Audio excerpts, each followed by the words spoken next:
I know it sounds like I'm making this up, but genuinely, and I want to be clear here, his core economic policy proposal right now is an across-the-board consumer sales tax for every single good imported into the United States.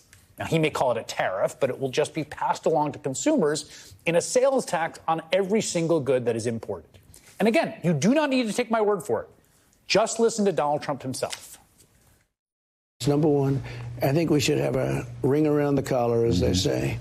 I think when companies come in and they dump their products in the United States, they should pay automatically, let's say, a 10% tax. I'm a big believer in tariffs for two reasons. Number one, I fully believe in them economically when you're being taken advantage of by other countries. I would say to China, if you're building a plant on our border to build cars in Mexico and to sell them into the United States, I'm putting a 50% tariff on all those cars. You used tariffs and sanctions against China. I did, and I did very well with it. As you know, we took in hundreds of billions of dollars in taxes through the taxes and tariffs. Is that what you want to do again?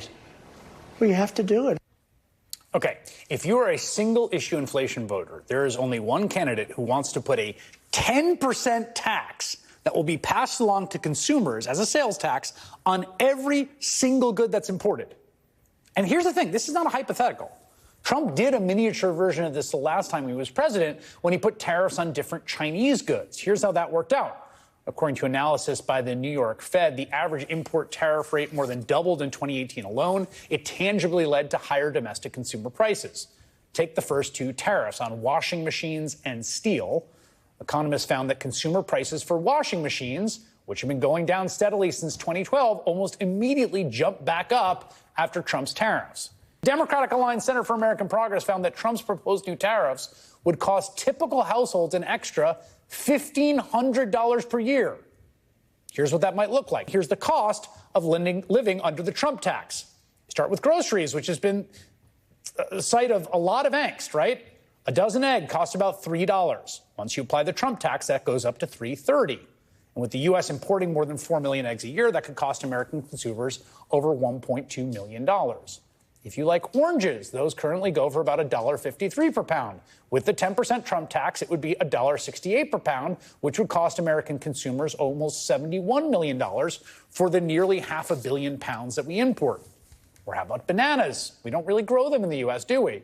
They average about 63 cents per pound, going up to 69 cents per pound with the Trump tax. And thanks to the U.S. importing more than 10 billion with a B pounds per year, that could cost Americans $609 million. That's a $609 million tax on American consumers. Then there's tomatoes. They go for about $2.13 per pound. Apply a 10% Trump tax. They would be $2.34 per pound, potentially costing Americans $3.5 million, thanks to the 16.5 million pounds we import per year. That's more than even the peak of inflation in 2022, which topped off at 9%. This is 10%, okay? And it's not just groceries. The average cost of a new fridge is about $1,300. With the Trump tax, that could go up to $1,430, costing Americans $1.95 billion for the 15 million refrigerators that we import. Again, that's a $1.95 billion in new taxes. You need to drive to the grocery store. On average, a new car costs about $48,808 today. With a Trump tax, it could cost $53,684, with Americans potentially taking a $66.3 billion hit across the more than 13 million cars we import. And that's not even with the 50% tariff that he says he wants to slap on imported cars, which would make it another $25,000. Even the smartphone in your pocket costs on average about $940 right now. With the Trump tax, that could go up to $1,034, with Americans potentially paying an extra $13.2 billion for the nearly 141 million smartphones we import per year. Everyone hates when you have to pay more for things. Inflation is one of the biggest vulnerabilities for a sitting president. And yet, here's Donald Trump in the year of our Lord, 2024, running against President Biden, promising to make things more expensive for every American.